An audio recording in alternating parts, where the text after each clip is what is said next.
नमस्कार। आज फिर उपस्थित हुआ हूं लघु वीडियो लेके एक जन्म कुंडली के साथ में।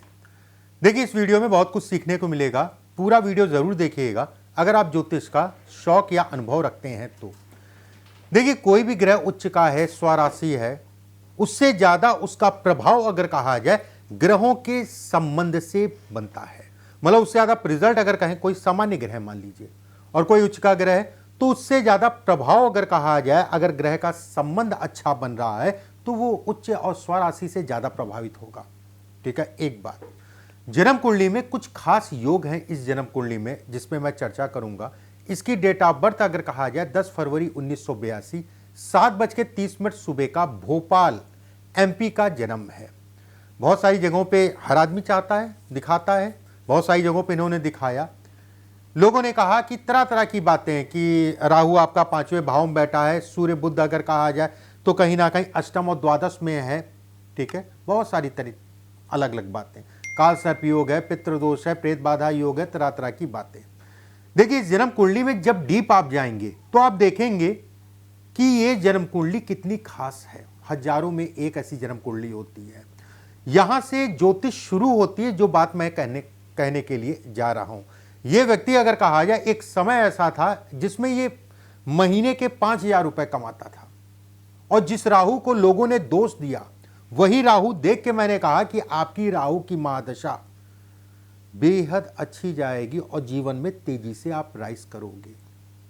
कहते नहीं पंचम का, अरे पंचम का राहु ऐसा थोड़ा कि पंचम में राहु बैठा सब खराबी हो जाए। कितने बड़े बड़े लोग, सब होता है नक्षत्र, सब होता है चरण, सब होता है ग्रहों का समीकरण कैसे बन रहा है। 5,000 से ले 5,000 की नौकरी जो है महीने की करता था 2015 से पहले, आज की डेट में अगर कहा जाए 60 से 70 लाख रुपए महीना कमाता है। एक नेताजी का आशीर्वाद इन पे मिला, बड़े स्तर के नेताजी, और कहीं ना कहीं उन्होंने जो है इसके ऊपर पैसा लगाया। और विद्यालय, आज की डेट में 3 विद्यालय हैं, एनजीओ का काम है। हाँ, ये जरूर कहता है कि मुझसे पॉलिटिक्स मैं करूं, मैं कहना उसमें पॉलिटिक्स है ही नहीं। हाँ, नेताओं से लाभ ले लो, अधिकारियों से लाभ ले लो, गवर्नमेंट का लाभ ले लो, लेकिन पॉलिटिक्स नहीं है। अब देखिए ग्रह कितने अच्छे हैं। जिस राहु को ये सब बताते हैं कि ये राहु खराब है, वही राहु अगर कहा जाए तो मिथुन का राहु, एक बात, नक्षत्र अगर कहा जाए पुनर्वसु नक्षत्र के पहले चरण में गुरु का नक्षत्र कहलाएगा। और गुरु अगर कहें तो भाग्य भाव में बैठा है स्वाति नक्षत्र में। मतलब ऐसे में कहा जाएगा कि दोनों का नक्षत्र का परिवर्तन अपने आप में एक राजयोग त्रिकोण में, दोनों का संबंध अगर कहा जाए लगन से होना, दोनों का संबंध अगर कहा जाए 9 पंचम का होना, ऐसे लोग भाग्य के बेहद धनी होते हैं। दूसरी बात, राहु इस जन्म कुंडली में अगर कहा जाए तो वर्गोत्तमी भी है, मतलब नवमांश में भी राहु मिथुनी का है, और चंद्रमा से अगर कहा जाए तो एकादश का है, और लगन से अगर कहा जाए तो पंचम का है। अपने आप में अद्भुत राजयोग।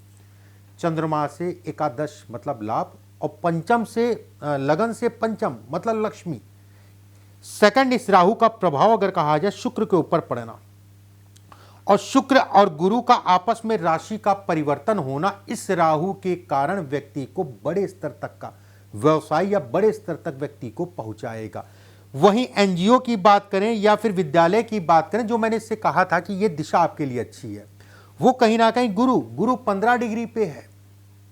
और देवगुरु बृहस्पति अगर कहा जाए एक ऐसे ग्रह के नक्षत्र में है जो कि राहु है, और राहु के पास अपना बल नहीं है। ऐसे में कहा जाएगा इस जन्म कुंडली में सर्वा सर्वे अगर कहा जाए तो देवगुरु बृहस्पति ही बनेंगे, जो आपके धन के मालिक हैं और जो आपके अगर कहा जाए लाभ के मालिक हैं।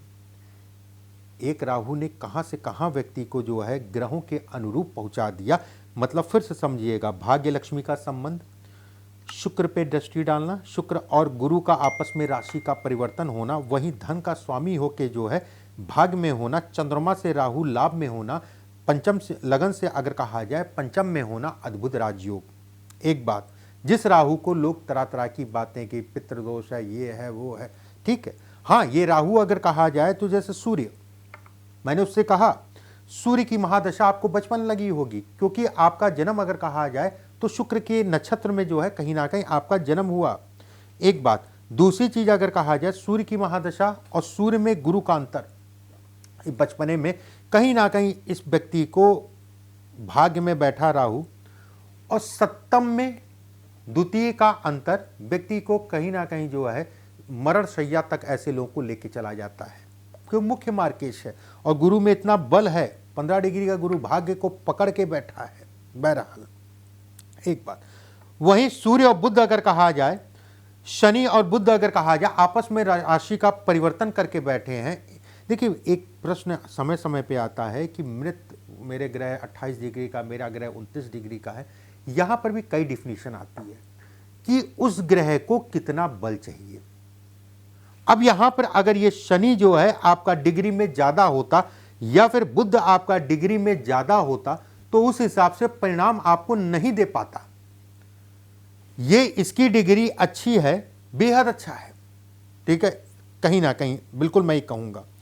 इसके बाद अगर कहा जाए, अब जैसे इसकी जन्म कुंडली में मुख्यतः अगर कहा जाए जब धनु राशि में और उससे पहले अगर कहा जाए वृश्चिक राशि में शनि का गोचर, जब वृश्चिक राशि में शनि का गोचर आया 15-16 के आसपास जो है, उस समय पे इसका वृश्चिक राशि में शनि का गोचर हुआ और उसी समय पे राहु इसका स्टार्ट हुआ।